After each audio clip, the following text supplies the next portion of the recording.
This is called the tangle.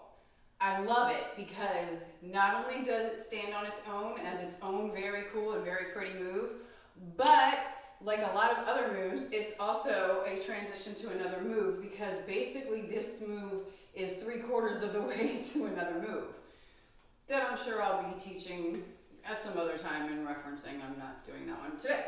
But this one, the tangle, very cool. It is built off of a pole sit. All right, so you can put it on spin or you don't have to. It really just depends on how comfortable you are. Once you have a seat, figure 4 your legs.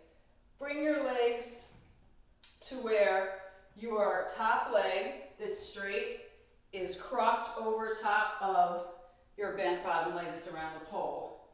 You're then going to grab the pole. So if your left hip's up on top, you're going to grab the pole with your right hand and you're going to lean down to grab the pole with your opposite hand in a thumbs up grip.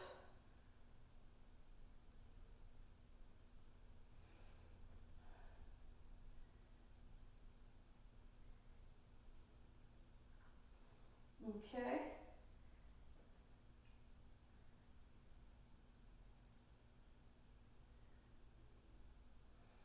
As we come back around the pole here. All right. So this is what the tangle looks like.